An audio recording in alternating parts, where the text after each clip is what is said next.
Airline travel has seen a lot of turbulence over the past 40 years. From 1938 to 1978, air travel was a regulated industry with the Civil Aeronautics Board setting schedules, prices, and authorizing competition.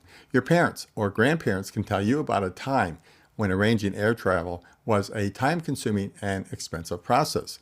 In 1978, the government deregulated airline travel, creating competition and growth in air travel services.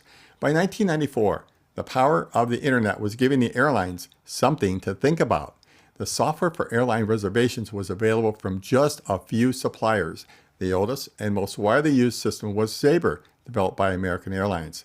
As internet service became widely available, the question arose: if Sabre enabled travel agents to find the best route, price, and schedule, why couldn't this feature be available to consumers? Well, there was a problem. Sabre and other reservation systems were restricted to the airline agents and subscribing travel agents. Offering consumers online access to book flights was going to upset the primary sales partner, the travel agent network. In 1996, American Airlines' Sabre division did release the first open reservation system called Travelocity, but competing with the travel agent channel carried enormous risk. At that time, Sabre was running on over 130,000 travel agency terminals worldwide. So the question is, how intense was the battle against a wall of naysayers claiming you're going to destroy our business model? How does the management support a product that competes directly with a company's primary sales channel? And internally, we had lots of battles because the rest of the company knew we were losing money building this online startup. So I had to do a whole bunch of things. I moved out of the building to create our own culture. I fought with HR to hire people from the outside.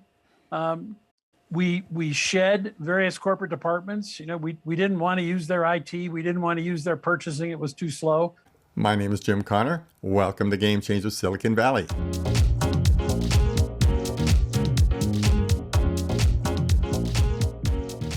My guest for this show is Terry Jones, who was given the job of determining how American Airlines' Sabre reservation system could be made available to consumers on the internet. Terry, welcome to the show. You led what is arguably the most dramatic transformation in the travel industry, and you did it from within a large corporate airline, American Airlines. Can you give us an overview of the innovations created and the resistance encountered in building the first open travel reservation system? Well, it's great to be with you. It wasn't just a flash of insight, but what happened was I worked in the Sabre division of American Airlines, and the Sabre division automated travel agents. We had 40,000 automated travel agents as our distributors. And along the way, we invented a product called Easy Sabre that put Sabre on AOL and CompuServe and other networks. And you could make a reservation, but you couldn't get a ticket. To get a ticket, you had to ask the travel agent to issue the ticket. And that ran for almost 8 years. And one summer, the travel agents woke up as these online networks grew and said, you should turn that off. You're selling bullets to the enemy. And luckily, Bob Crandall, our chairman, said no. And he said, give it to Jones. He's over in IT. I was CIO. And he used to be a travel agent. So I went down and met these 12 people, and the first thing I asked was, why isn't it on the internet? It was 1996. The internet had just been deregulated. And we put it online, and it grew like a weed in the spring, extremely successful. And we had to decide at one point to become a travel agent ourselves. Our network of travel agents really wasn't issuing the tickets. They weren't accepting the messages that were coming in from Easy Sabre. They didn't quite understand it. So we made the decision to become a travel agent ourselves, to compete with our own distribution network. And that was the beginning of Travelocity. You must have had some real pushback, I imagine, from various departments. I mean, first of all the customer service salespeople who worked with the travel agents must have gone bonkers, if I can use that word. How did you deal with that? Well, Bob Crandall, our chairman, was a great guy. And he said, look, somebody's going to do this. It may as well be us. We have the right tools. We're Sabre. We should do this. And internally, we had lots of battles because the rest of the company knew we were losing money building this online startup. And of course, they could make profits right away, where ours was down the road. So I had to do a whole bunch of things. I moved out of the building to create our own culture. I fought with HR to hire people from the outside. We shed various corporate departments. We didn't want to use their IT. We didn't want to use their purchasing. It was too slow. We liked our legal department. They kept us our competitors at bay. But we had to make a bunch of changes, which I discuss in my book on innovation, in order to be successful and to really fight off the corporate folks who weren't interested in our success. How long did it take from the time, let's just say Bob Crandall said, I like this idea, let's pursue it, we should be doing it? What happened is my boss, who was running the Sabre division at the time, decided that we should have a debate. And we actually had a formal kind of Harvard debate. I was not allowed to participate. It was all senior executives in the Sabre division. And it was, should we sell this thing or keep it? And we could have made $200 or $300 million bucks. And in the end, we decided to keep it. And that was a very smart idea because it got all the grievances out on the table. And after that, people were kind of behind us. Years later, I asked him what would he have done if they'd actually voted to sell it. And he said, well, I wouldn't have sold it, but I don't know how the heck I would have come through that. But he needed to get all the naysayers to stop saying no. By that time, Microsoft had announced Expedia. So we had another entrepreneurship company launching another travel company, and we had to battle them, which was a huge battle. So everybody decided, let's focus on the external enemy rather than the internal one, which is always a good way to get people's attention. Yeah, so at the time then Expedia came on the scene, Travelocity was already an independent company out there as a travel agent selling tickets. I believe that's the right time. Well, we weren't independent yet, no, but what happened was that they launched Expedia, and we were very worried that they were going to build travel into the browser. They were building other products into the browser at the time, and they had all the browser share, or most of it. Netscape had some. And so we said, we've got to get more customers. We did a big deal with Yahoo, a big deal with Netscape, and we wanted to do a deal to get the AOL traffic. And the only way we could do that was to go public. We actually bought the company, another travel agency that had the AOL traffic. They were a public company. So we became public through a reverse merger. We didn't need to raise money, but we needed to find a way to fight Expedia by getting more traffic from AOL. American Airlines was the majority owner at that point then of the travel agency. Right. And then later on it went as a public company on its own? Well, no, we were a partial public company, and then Sabre spun out of American Airlines. The Sabre division spun out, became completely independent. We were still 70% owned by Sabre, but we're public.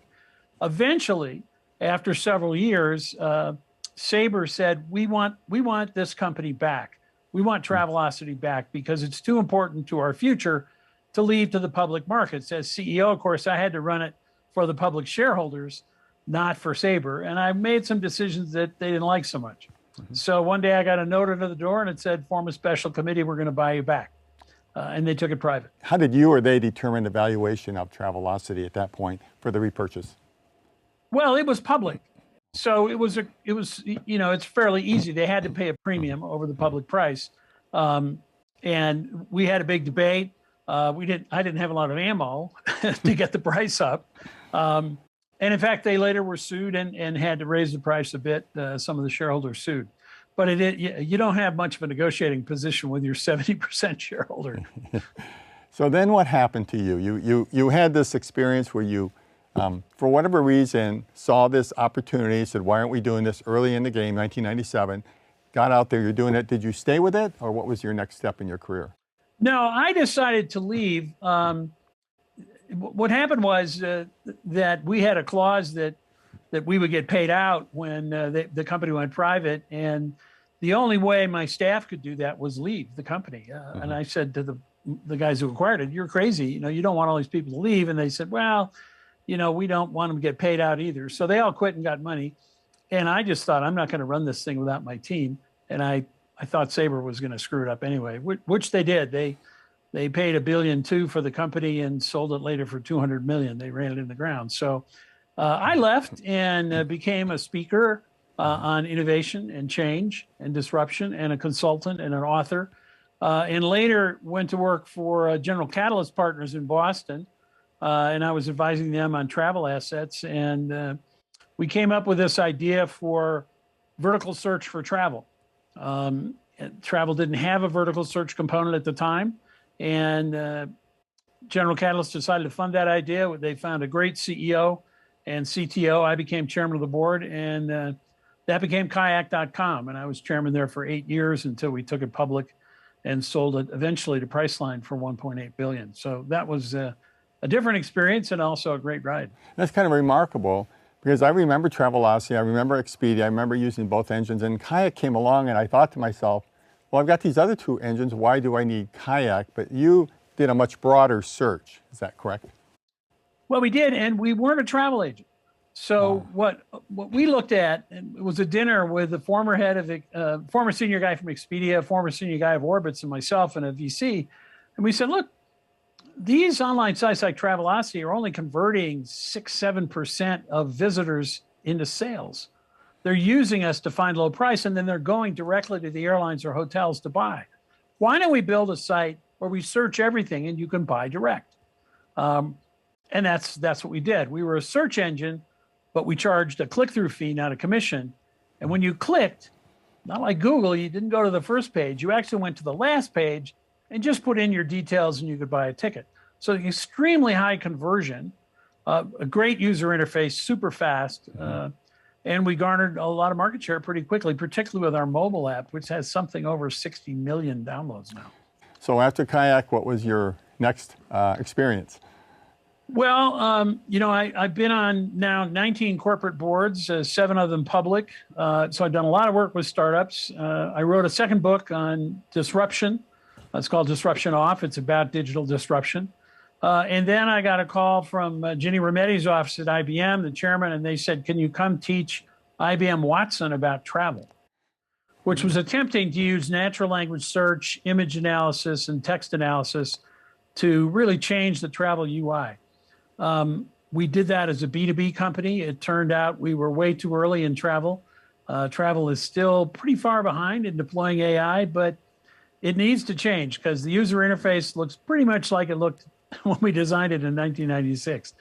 Where do you want to go? When do you want to go there? My best read of your premise or your thesis is that, if I understand it, forget about disruption, engage innovation. Is that accurate? Well, disruption and innovation are just two sides of the same coin. The only reason you call it a disruption is because you didn't do it. If you did it, it would be an innovation, right?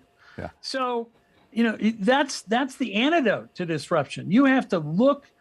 In my book, I talk about 10 new technologies, AI, cloud, 3D printing, robotics, lots of new tech. And I talk about how they're being deployed to change industries and new business models that are being deployed as well. And the first part of the book is sort of to scare the heck out of you. And the second part says, what do you do about it?